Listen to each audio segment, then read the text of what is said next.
I bought the 5-acre lot in 2018 because of the orchard. 40 mature peach, apple, and plum trees lined the back, planted in the 1950s by the original farmer.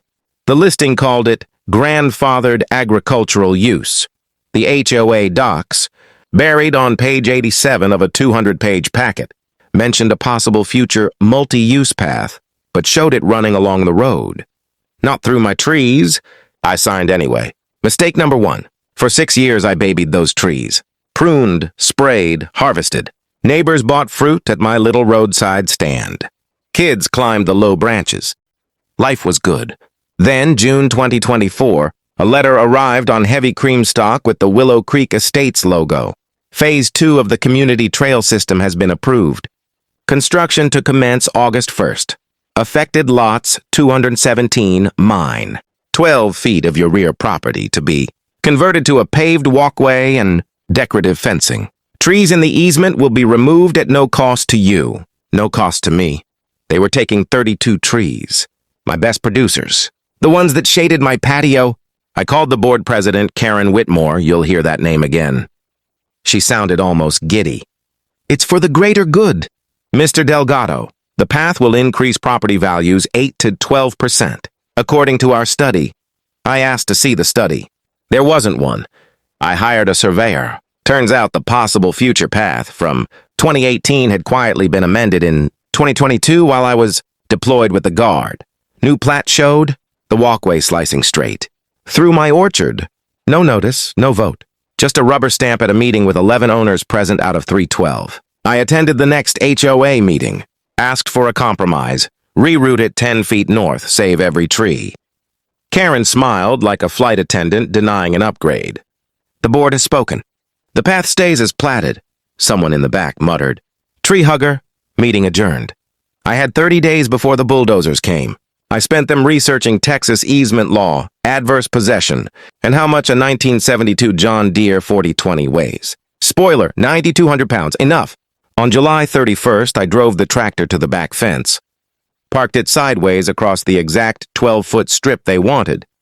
Killed the engine, pulled the key, and chained it to 3 peach trees with aircraftily, 3 4-inch logging chain. Then I went inside and waited for the fireworks. August 1st dawned hot and still. At 6:57 a.m., 2 white pickups with Willow Creek HOA, authorized contractor decals rolled up. 4 guys in neon vests hopped out, chainsaws already snarling. They stopped dead when they saw the green beast straddling their easement, like a dragon on gold. I was on the porch with coffee and my phone recording. The foreman, a sunburned guy named Troy, yelled, "Sir, you need to move that tractor right now." I waved. "Morning, Troy, that's private property you're about to cut." "I'd like to see the court order first." He didn't have one. Just a work order signed by Karen Whitmore. They called her. I sipped coffee loud enough for the mic to catch it. Karen arrived 20 minutes later in a pearl-white Escalade, heels clicking like gunfire across my gravel.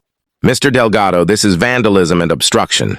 Remove it or we will have it towed at your expense." I smiled the smile I learned in Kandahar when locals told me the road was clear.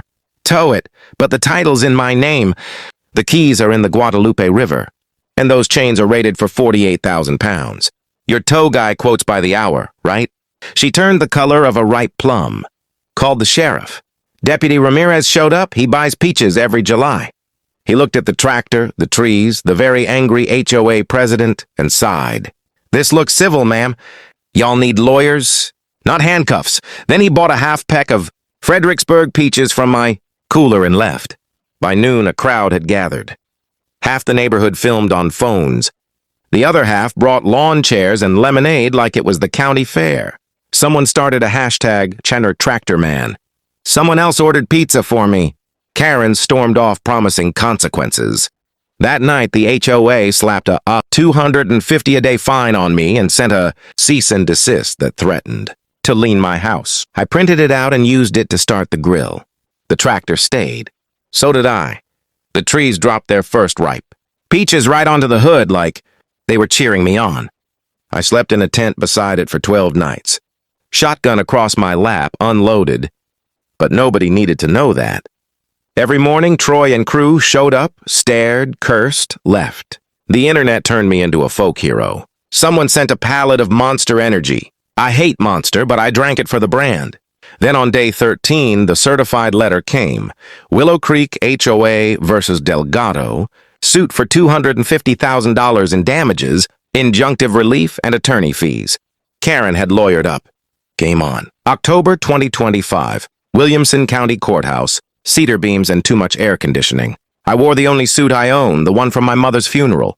Karen Whitmore sat across the aisle in a blazer the color of HOA violation notices. Her lawyer, Reginald P. Hargrove III, yes, the third, kept adjusting a Rolex the size of a peach pit. Their claim? I had caused $250,000 in damages. Delayed construction penalties, landscaping overtime, diminished community wellness, whatever that means. They wanted the tractor gone, the path built, my house lined, and my soul garnished for interest. My lawyer was Sarah Park, former JAG, zero patience for nonsense. She cost me 3 years of peach profits, but she grinned like a cat when she read their complaint. Day 1 was motions. Hargrove waved aerial photos of my tractor like it was a war crime. Sarah countered with the 2022 Plat Amendment, signed by only 9 board members when the bylaws required 11. She produced the certified mail receipts, showing zero notice to 184. Affected owners, including me. Judge Alvarez, a woman who looked like she could prune a tree with her stare, told Hargrove to sit down and stop theatrics. Day 2, we put Karen on the stand. Sarah played the video of her telling Troy, "Just cut the damn trees. He's bluffing." Karen claimed she was emotional. The jury, 6 retirees, 3 contractors, 2 teachers, 1 orchardist from Lampasas, did not look sympathetic. Then Sarah dropped the bomb. The construction contract. The walkway wasn't $41,000 like they told residents. It was $1.4 million because the same contractor was simultaneously building Karen's son-in-law's spec house in the next phase, Kickback City. Texts from Karen's phone, subpoenaed from the contractor, read like a crime novel. Make the trail number look small. We'll bury the rest in change orders. The courtroom went quieter than a peach orchard in January. Hargrove asked for recess. Judge Alvarez denied it. Instead, she asked Karen on the record whether she had personally profited. Karen took the fifth in a civil case. In front of a jury, I almost felt bad. Almost. By lunch, the HOA's own insurance lawyer was sweating through his suit. Sarah whispered, "They're going to offer settlement before we even put you on the stand." They did. $75,000 to me. Path rerouted around the orchard. All fines erased, legal fees covered. I told Sarah no. I wanted my day on the stand. I wanted to tell the jury about my grandfather, picking peaches, during the Depression on this same land, before the subdivision swallowed it. The judge called us back early. She had news. Judge Alvarez didn't wait for the jury. She issued a directed verdict from the bench at 2:17 p.m., voice like a closing gate. Willow Creek HOA failed to give statutory notice, violated its own bylaws, and appears to have engaged in self-dealing that would make a medieval pope blush. The 2022 amendment is void ab initio. The easement as drawn does not exist. Mr. Delgado's trees are on his land. Period. Case dismissed with prejudice. Plaintiff will pay defendants reasonable attorney fees and costs. Court will entertain a counterclaim if Mr. Delgado wants one. Hargrove looked like someone had unplugged him. Karen Whitmore started crying, actual tears, smudging mascara into war paint. Sarah asked for 30 days to file the counterclaim. Judge Alvarez smiled for the first time all week. Take 60. I have a feeling it'll be educational. We never needed it. That night, the HOA board held an emergency. Zoom with 187 furious owners watching. By morning, Karen had resigned for personal reasons, her husband. Listed their house at $200K under market, and the contractor voided the Walkway contract to avoid the coming fraud investigation. 3 weeks later, a new board, 3 of them bought fruit from me every summer, showed up at my door with a fruit basket the size of a kiddie pool and a proposal. They'd paved the path along the road frontage, exactly where the 2018 documents showed it. 0 trees touched. They even offered to buy my excess peaches at Wholesale Plus for community events. I said yes, but only if they planted 10 new peach trees along the new path as a buffer. They agreed before I finished the sentence. The tractor came home the next day. I parked it under the biggest peach tree, the one my grandfather called La Abuela. The engine still ran on the first try. I left the chains on as decoration. Last Saturday, the ribbon cutting happened. Kids rode scooters on fresh pavement. Someone hung a little plaque that reads, Delgado Bend saved by one man and 9,200 pounds of John Deere. Karen wasn't there. Rumor is she moved to a condo in Plano with no yard and a very strict HOA. I still sell peaches from the same stand. Price went up $0.25 a pound. Nobody complains.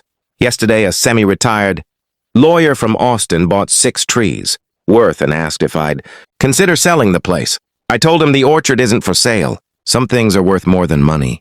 He nodded, paid cash, and said, Figured you'd say that, tractor man. I just smiled and handed him the ripe ones that fell on the hood. The day this all started. They still taste like victory.